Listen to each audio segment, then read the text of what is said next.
Irmãos, hoje Deus permitiu a gente entrar na casa do luto. E a palavra de Deus vai nos dizer em Eclesiastes que melhor é ir à casa do luto do que ir aonde há banquetes. E porque lá é melhor, a palavra vai dizer que os vivos devem aplicar o teu coração nisso, porque esse é o fim de todos nós. E eu vou querer falar um pouquinho sobre isso e juntamente trazer para os irmãos alguns discernimentos espirituais do que a gente ouve nos cultos que tem na casa do luto e que aos olhos de Deus é uma abominação. O primeiro versículo que eu gostaria de ler com os irmãos está em Hebreus capítulo de número 9, versículo de número 27. Olha o que diz: E como aos homens está ordenado morrerem uma vez, vindo depois disso o juízo. O Espírito de Deus veio nos convencer do pecado, da justiça e do juízo. Quando eu medito nesse versículo, eu entendo que enquanto há fôlego de vida, ainda nós não passamos pelo juízo de Deus. Mas quando o fôlego de vida expira, segue-se o juízo. Todos nós teremos de comparecer diante do tribunal de Deus, porque é diante do tribunal que tem juízo. Uns para receber o seu galardão, mas outros para a condenação eterna. Não existe purgatório, não existem níveis e faixas de luz. O que existe é céu e inferno, é luz ou trevas, é sim, sim, não, não. O que foge disso é procedência maligna. Então eu e você, quando paramos para meditar nisso, a gente tem que ter uma firme convicção no nosso coração. Um dia, uma hora, mais cedo ou mais tarde, nós estaremos diante do juiz. Todos aqui, sem exceção, têm um relógio na cabeça com uma contagem regressiva. Todos, sem exceção. Uns às vezes alcançam a misericórdia que Ezequias alcançou e Deus dá uma mexidinha, acrescenta algum tempo na tua vida. Mas outros, por desobediência, abreviam esse tempo também, porque a Bíblia diz que aquele que desonra o teu pai e tua mãe, esse tem os seus dias o quê? Abreviados.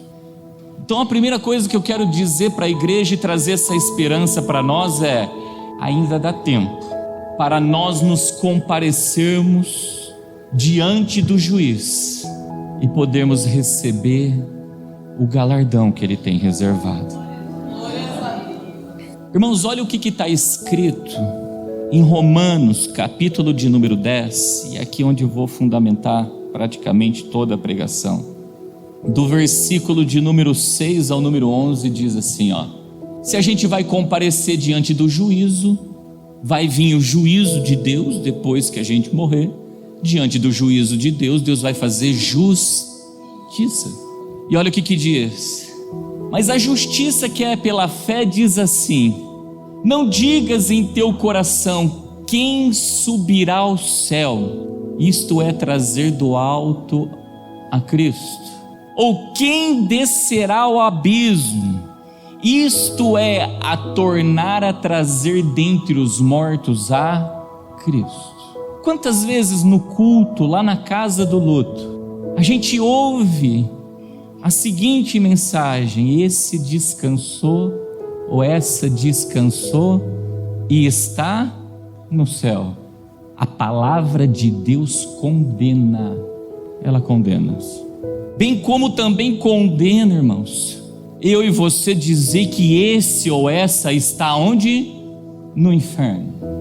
Olha o que está escrito em Tiago, capítulo de número 4, versículo de número 12.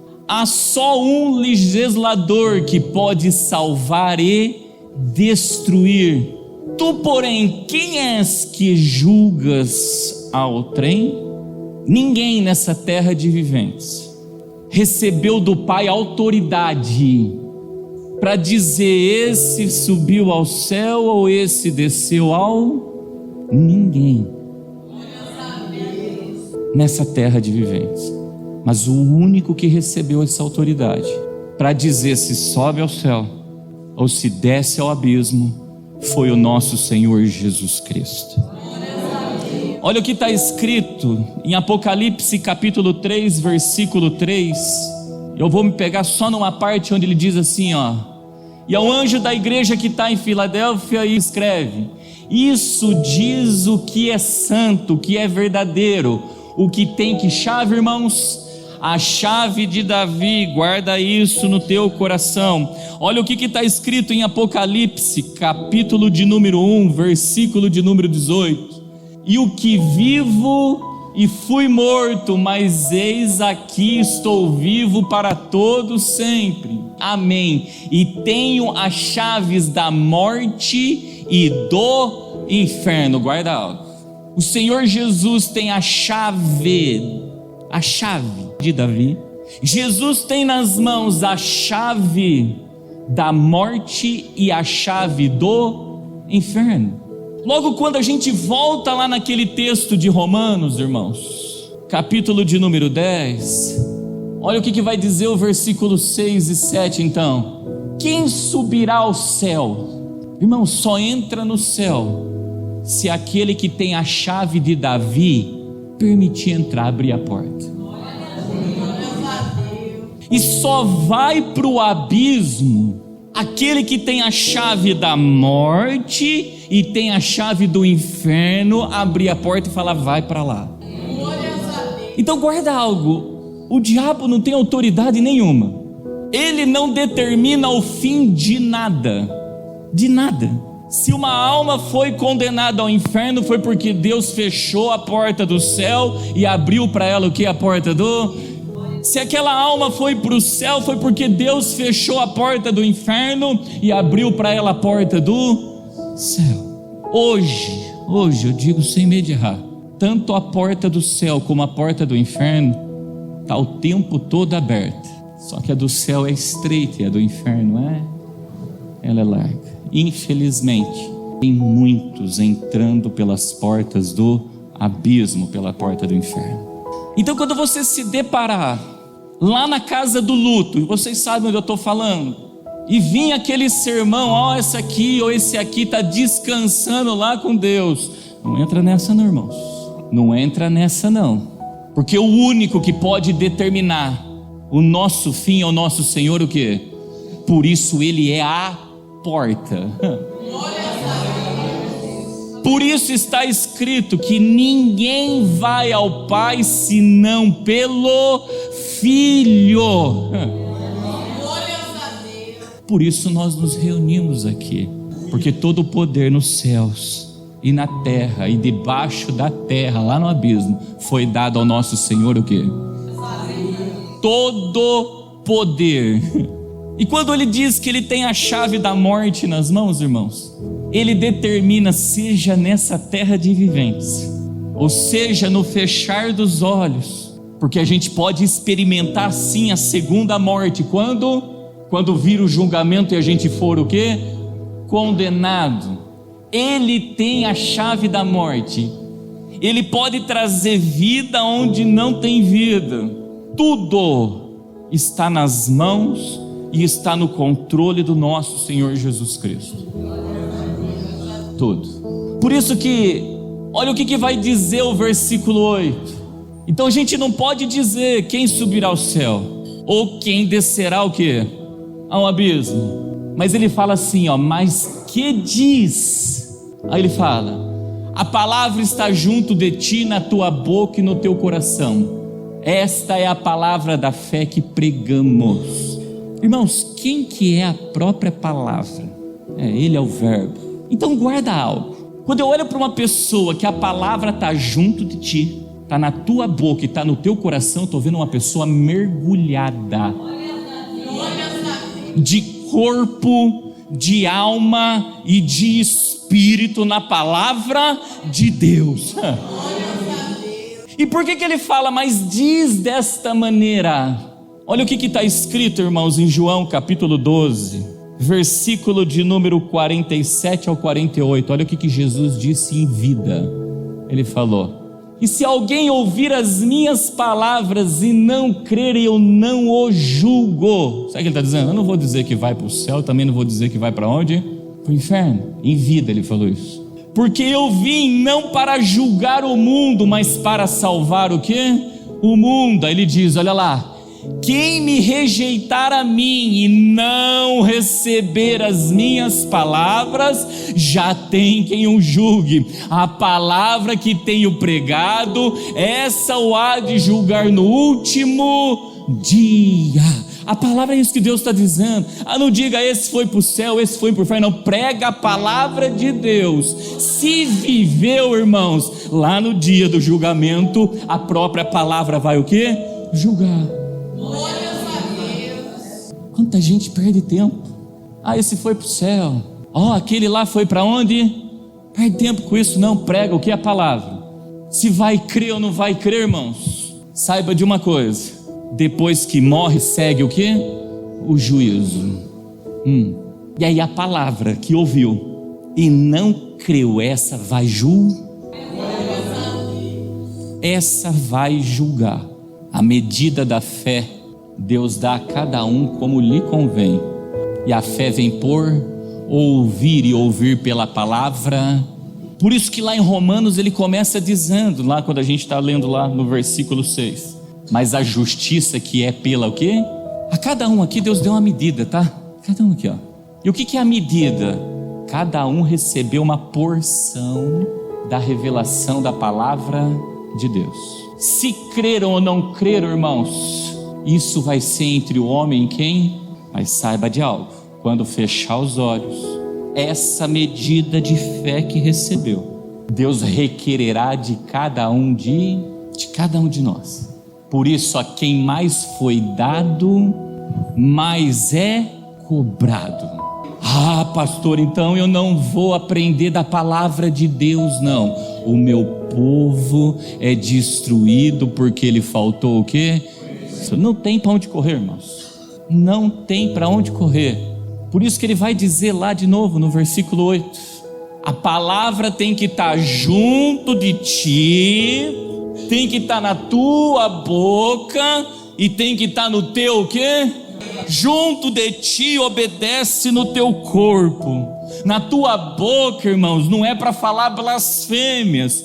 E no coração, irmãos, procede todas as demais saídas do quê? Da vida. Está inteirinho mergulhado, inteirinho envolvido. E quem não quer se envolver com a palavra, negou a Cristo, negou o verbo que se fez carne. Continuando nesse texto de Romanos, olha o que diz o versículo de número 9. Que em cima ele fala a palavra, e aqui ele dá uma direção: a saber, aí ele diz: se com a tua boca confessares ao Senhor Jesus, e com o teu coração creres que Deus o ressuscitou dentre os mortos, será salvo. Irmãos, guarda algo. Jesus falou abertamente para muitos: esse povo me confessa com os seus lábios, mas o seu coração está longe de mim. Quantas vezes a gente já ouviu aquilo? Vai lá numa pessoa no leito de morte e fala: aceita Jesus, aceita, legal? Primeira parte fala: confessa ele, porque aquele que confessa o Senhor Jesus diante dos homens vai ser confessado diante de quem? Do Pai. Aquele que negar diante dos homens também será negado diante de quem? Do Pai. Aí a pessoa confessa, aí todo mundo fala: confessou Jesus e foi o quê? Salvo. Uma pergunta aqui, mas no coração ela creu? Quem é que conhece o coração do homem? Somente Deus, irmãos. Por isso a gente não tem o direito de falar: esse subiu ao céu ou esse desceu o quê? Ao abismo, porque o único que pode julgar isso, irmãos, é aquele que tem a chave de Davi, é aquele que tem a chave da morte, é aquele que tem a chave do inferno. Mas olha que interessante essa parte B, ele fala assim: em teu coração creres que Deus o ressuscitou dentre os mortos. Muitos dizem assim: eu creio nele, eu creio que ele ressuscitou, Aguarda algo, a palavra que ensina a saber, como ele diz, a saber, ela tem que estar em ti, na boca e no coração.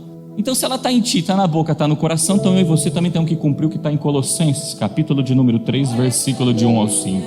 Olha o que diz: se você crê que Jesus ressuscitou dentre os mortos, então eu e também já ressuscitamos com quem? Com Ele. Aí ele diz: portanto, se já ressuscitastes com Cristo, buscai as coisas que são de cima, onde Cristo está sentado o quê? À destra de Deus. Pronto, aí você já passa a peneira, irmãos, e já começa a voltar um monte de peixe para onde? Para o mar. Porque não quer as coisas que são de cima, não está preocupado com as coisas que são do alto, mas está preocupado com as coisas que são dessa. Aí começa a trocar, deixar e se esquecer. Mas não é somente isso, ele continua dizendo, olha lá, ó, versículo 2: pensai nas coisas que são de cima e não nas que são da terra. Irmãos, está aqui, vocês acabaram de receber um texto: quando morrer, segue o juízo. Pensa nisso. Essa é uma obra daquilo que é de Deus, é de cima. Olha lá, quando Cristo, que é a nossa vida, se manifestar, e também vós vos manifestareis com Ele o que? Em glória. Você sabe o que é isso ou não? Arrebatamento. Nós estamos nos preparando para o arrebatamento da igreja? Nós estamos, irmãos. Eu não estou nem aí para isso aí. Isso aí é história mal contada. Isso é história mal contada. Não crê que Jesus o quê? Ressuscitou. Porque quem crê que Ele ressuscitou, crê que Ele há de se manifestar. E nós também manifestaremos com Ele o quê? Aí ele continua: mortificai, pois, os vossos membros que estão sobre a terra. Isso é novo nascimento. Como que a gente mortifica? Mortifica do quê? Olha lá, a prostituição, a impureza, o apetite desordenado, a vil concupiscência e a avareza, que é o que? Idolatria. Irmão, se tem uma coisa que atrai a ira de Deus, chama-se idolatria. Pode olhar onde tem essas obras aqui, ó. Tem um idólatra. Mas como é que você sabe que é um idólatra? A Bíblia diz que o porfiar é como o pecado de iniquidade, de idolar. Você vai encontrar pessoas contenciosas, porque porfiar é contender com a palavra de Deus. Irmãos, prostituir, eu posso prostituir na minha carne, mas também posso prostituir na palavra o quê? Sabe como? Adúlteros e adúlteras, não sabeis que amizade com o mundo é inimizade contra? Se eu prostituir a palavra de Deus, se eu torci a palavra de Deus, eu pratiquei o quê? Prostituição. Então não é só eu praticar o pecado da fornicação, ficar tendo relação fora do casamento. Não são só essas obras não, irmãos. Vai muito mais além o pecado da prostituição. Olha a impureza. A Bíblia diz que a sabedoria que vem do alto, primeiramente, ela é pura. Aonde tem impureza, você sabe o que tem? Dissoluções. Tem água suja, tem coração sujo. Sabe o que é um apetite desordenado? É o pecado da glutonaria. Mas isso eu posso cometer na carne, irmãos, me alimentando além da justa medida. Como espiritualmente eu posso também querer fazer a vontade do meu ventre, mais do que a justa medida. Porque eu digo, todos aqui têm necessidades e precisam cuidar da sua vida. Mas quando fala em apetite desordenado, significa que está mais preocupado com a sua vida, mais preocupado com a tua vida na terra, do que com a tua vida onde? No céu. A vil concupiscência, a palavra de Deus vai dizer que a concupiscência da carne, a concupiscência dos olhos e a soberba não é de Deus, mas é do mundo. Vil é vão. Vil vem de vaidades, porque tudo nessa vida o que é? Aí tem aquela que é a vil. Aí ele fala, e a avareza. Irmãos, o avarento quer juntar tesouro na terra e não quer juntar tesouro no. O avarento quer mais do que a justa medida. O avarento deixa de buscar as coisas que são do alto, para correr somente atrás das coisas que são dessa, e esquece que há um tempo determinado para cumprir todo o propósito. Então todo mundo acha que idolatria é só os deuses de barro, irmãos. Estou prostrado lá para um deus de barro, isso é idolatria? É. Por que é idolatria? Onde que entra aqui? Prostituição. Como assim prostituição? Peraí, quem que é o nosso esposo? Não é o Senhor Jesus? E por que eu tenho que deitar com Maria, com José, com não sei o quê? Por que eu tenho que deitar com isso? Você sabe o que é isso? Adultério. Isso é prostituição. Por isso tem muitos que confessam o Senhor Jesus com os lábios, mas o coração está o quê? Está longe, está muito longe. Então voltando lá em Romanos, se o coração está longe, vai ser salvo? Se está envolvido com a idolatria, vai ser salvo? Tem muito idólatra descendo a sepultura lá na casa do luto, e muitos falando, o pai está o quê? Recebendo ele lá no... Olha o versículo de número 10. Visto que com o coração se crê para a justiça, e com a boca se faz confissão para salvação. Irmãos, guarda algo, a Bíblia diz que o amor folga na justiça. Você quer ver quando a gente, com o coração, a gente crê para a justiça? Romanos, capítulo de número 6, versículo de número 17 ao 19, diz assim, ó: mas graças a Deus que, tendo sido servos do pecado, obedecestes de coração a forma de doutrina que fostes entregues. E graças a essa forma de doutrina que Deus nos deu, o que proporciona em nós? E libertados do pecado, fostes feitos servo do que, irmãos? Servos do que? Então quem crê no coração para a justiça, ele vai ser liberto do que? Porque o pecado faz separação entre eu e quem? E Deus, não tem jeito.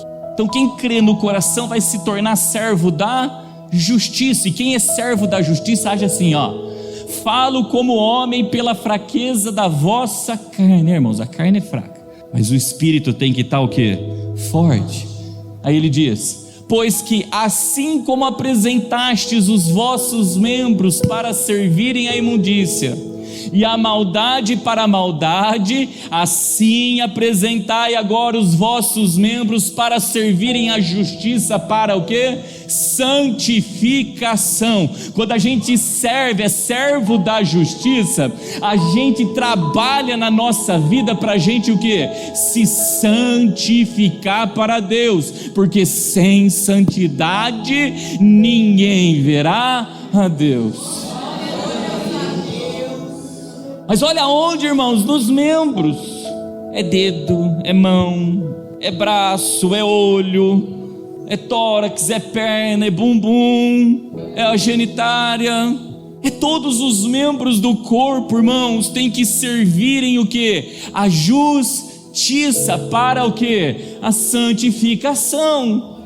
Por quê? Porque esse corpo aqui, ó, é templo do Espírito Santo de Deus. E quando ele diz à igreja de Coríntios, o apóstolo Paulo, que o corpo é templo do Espírito Santo de Deus, ele vai dizer assim depois: fugir da prostituir a idolatria, fugir da prostituição. Então, voltando lá no texto de Romanos, olha o que ele diz: visto que com o coração se crê para a justiça. Se eu crio no coração, do coração procede o quê? As saídas da vida, as escolhas da vida, irmãos. Se não transformou em obras, não creu, porque uma fé sem obras é uma fé morta. Não creu.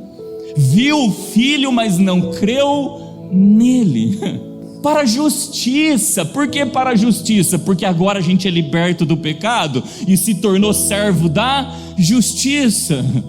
Por que para a justiça? Porque agora a gente pegou os nossos membros que antes servia a imundícia, agora a gente serve para a justiça, para o quê? A santificação.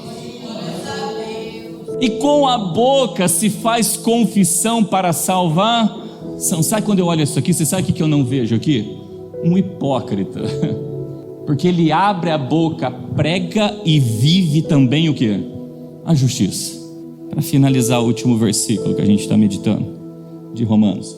Porque a Escritura diz: todo aquele que nele crê não será o quê? Confundido. Você quer saber quando é que a gente é confundido ou não? Em duas circunstâncias.